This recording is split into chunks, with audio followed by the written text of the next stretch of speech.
The night began like any other at LaFontaine, an upscale restaurant in the heart of Raleigh, North Carolina. The air buzzed with soft conversation, the clinking of wine glasses, and the smooth hum of a jazz melody from the corner piano. Deborah, a 25-year-old waitress with a quiet but undeniable spark, moved between tables, balancing plates and forced smiles. To most, she was just another server in uniform. But beneath the apron, she carried a dream far greater than the dining room around her. Music was her refuge. Since childhood, the piano had been her sanctuary, a place where she poured her joys, sorrows, and unspoken dreams. But dreams didn't pay the bills. Working long shifts at LaFontaine was a necessity, a stepping stone toward the music academy she longed to attend. Few knew of her talent, except for the staff who occasionally caught her sneaking moments at the old upright piano in the back room during her break. That evening, as the dinner rush settled, the restaurant doors swung open, and in walked Leonard Grayson. He wasn't just another guest, he was the guest. A wealthy entrepreneur with a reputation for arrogance,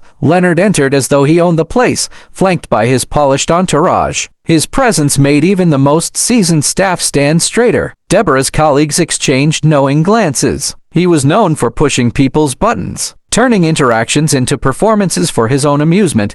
Deborah had dealt with difficult customers before, but Leonard was different. As she approached his table, she felt the weight of his gaze. His smirk was unmistakable. "Deborah," he said, glancing at her name tag. "A name like that sounds like someone with a hidden talent." The comment made her uneasy, but she kept her expression polite, nodding before stepping away. She didn't notice the knowing grin he exchanged with his companions. Leonard had already decided she was going to be the night's entertainment. The evening continued, with Leonard holding court at his table, loudly boasting about his successes and taking jabs at those who lacked ambition. His companions laughed dutifully, though nearby diners exchanged irritated glances. Deborah focused on her work, hoping to avoid his attention. But as she returned to his table with a bottle of wine, he caught her off guard. "Tell me, Deborah," he said, his voice loud enough for half the restaurant to hear, "what do you do when you're not carrying plates? Surely, a young woman like you has dreams?" The question stopped her mid-step.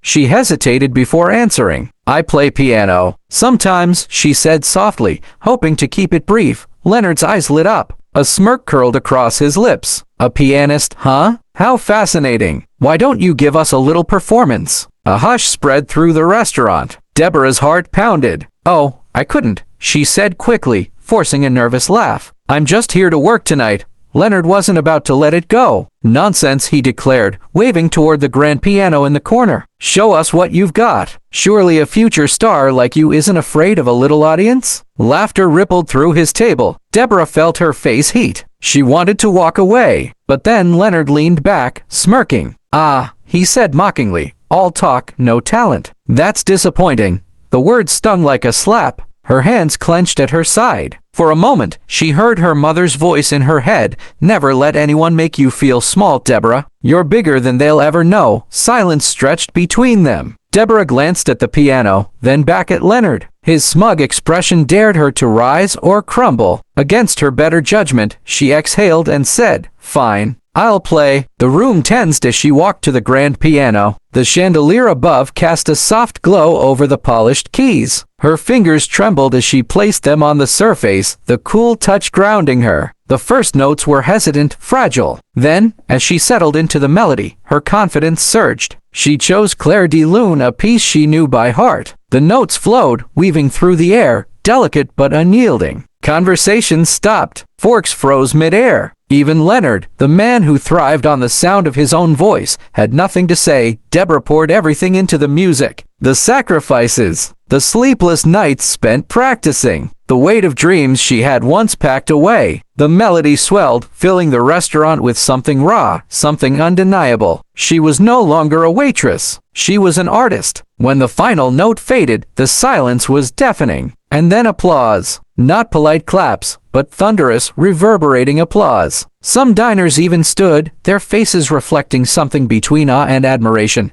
Leonard, however, remained seated. His smirk was gone, his expression unreadable. After a long pause, he clapped slowly, deliberately, a hollow sound compared to the cheers around him. He chuckled, though it lacked his usual bravado. "Well," he said, his voice louder than necessary. "That was unexpected." The words landed flat. His companions exchanged awkward glances. Deborah met his gaze, steady and unshaken. "Thank you," she said, her tone polite but firm. No warmth, no hostility, just finality. Leonard cleared his throat, gesturing for another drink. A flimsy attempt to regain his composure. "You've got quite a gift," he muttered. Deborah tilted her head slightly. "Everyone has a gift," she said, her words deliberate. "It's how you choose to use it that matters." The room held its breath. The subtle sting of her words rippled through the air. Leonard shifted uncomfortably. The bravado that had filled his corner of the restaurant had evaporated, leaving behind an awkward silence. Deborah walked away,